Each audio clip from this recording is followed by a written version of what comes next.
Okay, so my film is called Forever Haunting.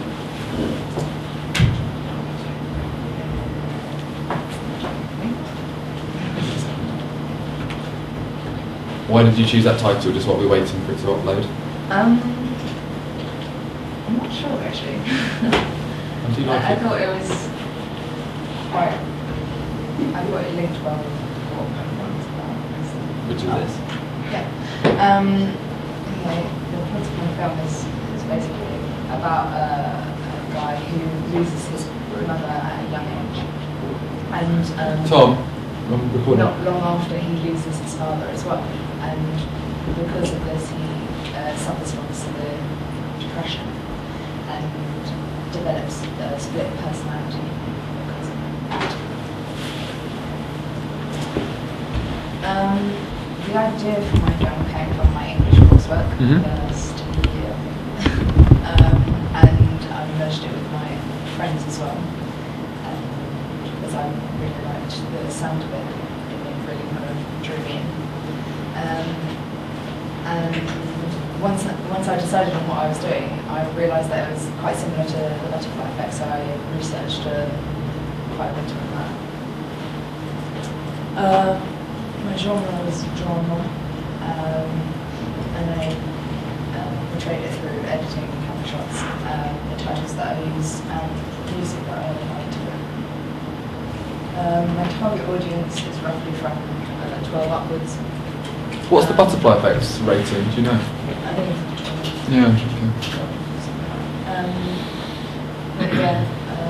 But I think that it will attract more of a teenage kind of audience.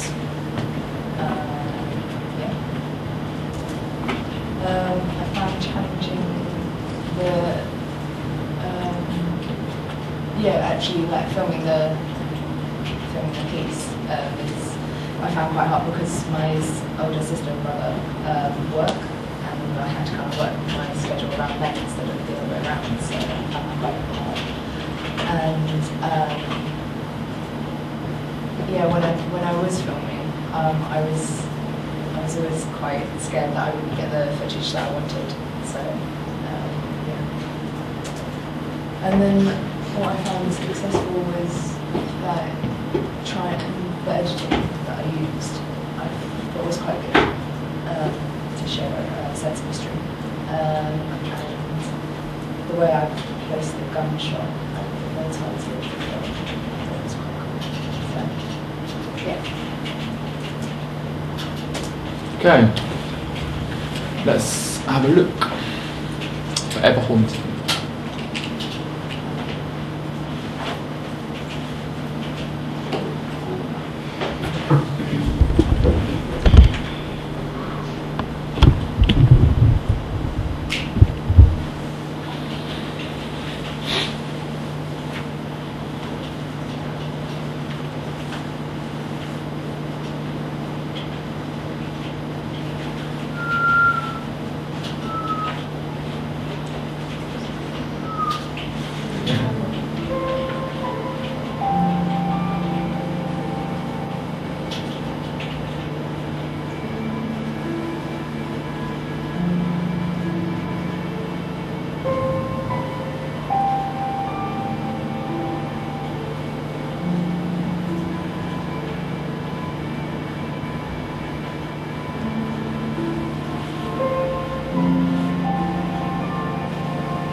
I'm 21 years old. My mother died by gunshot on the 16th of February 1998. My father later committed suicide by hanging himself in the bathroom.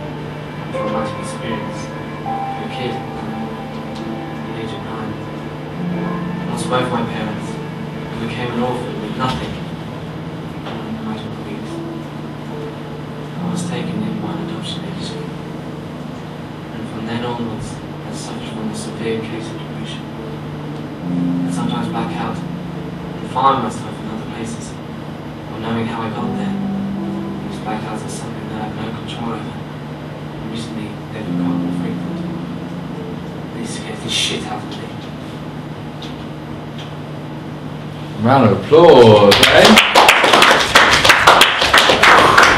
Right, lights on please. Okay. I've seen that like a few times in process, but I think the final product is actually really fantastic, like really moving. I think it's great. Okay, lots of positives, so let's start. Ellen, give us something that you think worked really well there. I think it was good, the beginning when it's all black and white. It's kind of almost like he was having a dream of what happened to him when he was younger, with his mum dying and everything, and him talking over the action. The action, just his overall thing. And we talked about that, didn't we, yesterday, about how that would work quite well, and I think it does actually. I think that moving that dialogue forward adds to it massively. I think that works really well. I also like about that sort of dream sequence, how you've used editing to make it more like a dream sequence, those transitions. What transitions did you use there? It worked really well, the flashes to white. Yeah, it looked brilliantly. It just fitted perfectly, I thought, to the whole mood of it, which is again very different. Lovely. Fabian? I don't know, there's a lot to say about it. I mean, that's positive. Yeah, absolutely. It's amazing. Yeah. First thing I noticed, first thing on screen was, I don't know what the production company is called, but the sad music. Yeah, the sad music with the production company thing, that was amazing. Yeah, it works well, doesn't it? Is this a proper film? Yeah. I thought it was amazing. Like, also when they were walking through the park or something, we saw where there was a lamppost, and we could see the camera was like at lamppost height. How did you get that? It was balancing on a bin. Oh, don't tell me that. Okay. But no. That was really good. I was like, how did you get up that high? Really good angle, and the use of black and white was good. And overall, I thought it was really effective. You just feel like you feel a bit uneasy. You feel like something bad's going to happen, and then it kind of does, and you timed that just right. That walking scene, I think originally was quite long, wasn't it? I think cutting that down, you just about got that right time-wise, because I think just as the audience are thinking, where's this going to go, and then it goes somewhere, and I think you've just got that spot. Molly? I really love the voiceover. Like, I think it really just, because I think it would have the same effect when you're saying it. I agree. I agree. The voiceover over his face just looking quite blank and quite kind of upset is really interesting. Voiceover is something that I want you to kind of maybe play around with in the summer and next year. Voiceovers, depending on your sort of product you're making, can work really well. And that's an example of where a voiceover did work really well. How did you record that voiceover? Well, my dad owns like a recording thing for his music, so Okay.